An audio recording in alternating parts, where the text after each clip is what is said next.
நாமக்கல் மாவட்டம் பள்ளிப்பாளையம் பகுதிகளில் அது நகரப்பகுதியில் நீங்கள் பார்த்தீங்கன்னா அம்ருத்னு சொல்லக்கூடிய அந்த புதிதாக குடிநீர் குழாய் பதிப்பதற்கான இங்கே இருக்க 22 வார்டுகளையுமே மொத்தமாக குழியை தோண்டி போட்டாங்க. எந்த பகுதியிலுமே போக முடியாத அளவிற்கு அங்கங்கே குழிகளை தோண்டி பைப்புகளை பதிக்க வச்சிருக்காங்க. இந்த பைப்புகளை பதிக்கிறதுனால கிட்டத்தட்ட 2 ஆண்டுகளாக அந்த வேலை நடந்துட்டு இருக்கு. ஆனால் 2 ஆண்டுகளாக இந்த பகுதியில் இருக்கும் சாலைகள் நீங்கள் பார்த்தீங்கன்னா தெரியும், இந்த சாலைகளை பூரா இப்படி தான் பறிச்சு போட்டிருக்காங்க. இதுக்கான எந்தவித அந்த சாலைகளை சீரமைப்பதற்கான எந்தவித வேலைகளையுமே இந்த நகராட்சி நிர்வாகம் மேற்கொள்ளுதா அப்படின்னு பார்த்தா அது இல்லை. ஏன்னா சொன்னால் இங்கே இருக்கிற நகராட்சி நிர்வாகம் மிக மெத்தன போக்கோட இங்கே செயல்பட்டு இருக்கு. நகராட்சி ஆணையர் என்பவர் தொடர்ச்சியாக வந்து அறையிலே உட்கார்ந்து கொண்டு அங்கே ஆய்வுகளை மேற்கொள்கிறாரா இல்லை, அறையில் அந்த எந்த ஆணையர் வந்தாலும் சரி அந்த அறையை விட்டு வெளியே வர்றதே இல்லை. இந்த பகுதி மக்கள் மிகப்பெரிய இன்னலுக்கு ஆகிட்டு இருக்காங்க. இங்கே பார்த்தீங்கன்னா இந்த பகுதி தான் பிரதான அரசு மருத்துவமனை இணைக்கக்கூடிய பகுதி, அதே போல பெண்கள் உயர்நிலைப் பள்ளியை இணைக்கக்கூடிய பகுதி. இந்த பகுதியில் தான் நீங்கள் வந்தாகணும். இப்போ இந்த பகுதியில் நீங்கள் மாலை காலையெல்லாம் பார்த்தீங்கன்னா மிக நெருக்கடி நிறைந்த சாலை. இந்த சாலை பார்த்தீங்கன்னா இதுல இருந்து 3 சாலைகளுமே இன்னைக்கு எல்லாம் பறிச்சு போட்டிருக்காங்க. இந்த பறித்து போட்ட ஒப்பந்ததாரர்கள் ஏன் இதை உடனடியாக வேலை செய்ய மாட்டாங்கிற கேள்விகளை கூட இந்த நகராட்சி ஆணையர்கள் வைக்கிறது இல்லை. நகராட்சி நிர்வாகம் மிகப்பெரிய சீரழிவில் இங்கே இருக்கு. பள்ளிப்பாளையம் நகராட்சி பொதுமக்களுடைய கோரிக்கைகளை இவர்கள் ஏற்கிறார்களா என்றால் அவர்கள் செவிமடுத்து சிறு அளவு கூட கேட்பதில்லை. அவருடைய இங்கே பொதுமக்கள் எப்படி போனாலும் என்ன அப்படிங்கிற ஒரு போக்கோடு தான் இந்த பள்ளிப்பாளையம் நகராட்சி நிர்வாகம் செயல்பட்டு இருக்காங்க. இப்போ அந்த சாலை வந்து அமிர்த் பைப்புங்கிறத பறிச்சாங்க. பறிச்சதுக்கு பிறகு பார்த்தீங்கன்னா இங்கே மட்டும் இல்லைங்க, இன்னைக்கு எல்லா வார்டுக்கும் நீங்கள் போனீங்கன்னா எல்லா வார்டுலையுமே வந்து பறிச்சு போட்டிருக்காங்க.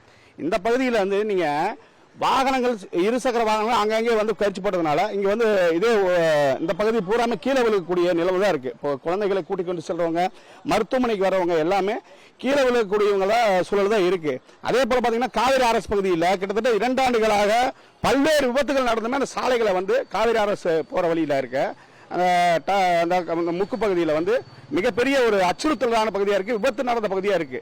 இதையும் பல முறை வந்து சொல்லியாச்சு, ஆனால் இதையும் அதுக்கான கேட்பாரற்ற நிலையில் தான் இருக்கு. என் பேர் ஆதவன். வணக்கம். நாமக்கல் மாவட்டம் பள்ளிப்பாளையங்க. இந்த இடம் பார்த்தீங்கன்னா இப்போ இருக்கிற 21 வார்டுலையுமே பார்த்தீங்கன்னா எந்த ஒரு சாலை வந்து மேம்பாடுமே இல்லைங்க. ரொம்ப சாலை எல்லாம் பறிச்சு போட்டுறானுங்க. அமிர்தத்துக்காக வந்து பறிச்சு போட்டாங்க, குடிநீர் குழாய் பதிக்கிறதுக்காக பறிச்சு போட்டாங்க. பறிச்சு போட்டதுக்கப்புறம் இது வரைக்கும் தார் சாலையை அமைக்காம ரொம்ப இடைஞ்சலாக இருக்குது. வாகன போக்குவரத்துக்கு ரொம்ப இடைஞ்சல் இருக்குது. இந்த ஸ்கூல் இருக்குங்க, இந்த இடத்துல பார்த்தீங்கன்னா ஹாஸ்பிட்டல் இருக்குங்க, மக்கள் போக்குவரத்து அதிகமாக இருக்குது. 2 ஈரோடு போகிற பிரதான சாலையாக இது இருக்குங்க. இந்த சாலைகள் எதுவுமே வந்து பராமரிப்பு இல்லை. நகராட்சி நிர்வாகம் ஒரு மெத்தன போக்கு தான் வந்து கடைபிடிக்கிறாங்க. எனக்கே பார்த்தீங்கன்னா போன ஒரு மாதத்துக்கு முன்னாடி கீழே விழுந்து கை ஃப்ராக்சர் ஆகிருக்கு. இந்த மாதிரி ஏகப்பட்ட ஆக்சிடென்ட் நடக்குது. எந்த ஒரு பணியும் வந்து செய்கிறதே இல்லைங்க. மெத்தனமாகவே இருக்கிறாங்க. நகராட்சி நிர்வாகத்தை இது வன்மையாக கண்டிக்கணும். இது உடனடியாக எடுத்து சரி பண்ணி கொடுக்கணுங்கிறது எங்களோட கருத்தை நான் தெரிவிக்கிறேங்க. பொதுமக்களுக்கும் வேறு இடையூறாக இருக்குது, அது சரி பண்ணி தரணும். வயசானீங்க ஒரு வண்டி வாகனம் போனால் ஒதுங்க முடியல, நடக்க முடியல. எப்படி நடக்கிறது, எப்படி போகிறது வர்றது? எங்களாட்ட பெரியவங்க நாங்கள் என்ன பைக்கிலேயே போக முடியும்? என்ன பண்ண முடியும்? இதுக்கெல்லாம் ஒரு முடிவே கிடையாதா? அடிக்க கீழையா எத்தனை தாட்டி நான் விழுந்திருக்கிறேன். இது 2 மாசமா இருக்கும், அது 6 மாதத்துக்கு மேலே இருக்கும். அந்த குழி ஜேசிபி வண்டி கொண்டாந்து 700 ரூபா கொடுத்து நான் தூக்கி விட்டேன். பால் வண்டி ஆவின்னு எல்லாம் ஒரு இதோட அப்படியே சாய்ஞ்சி போச்சு.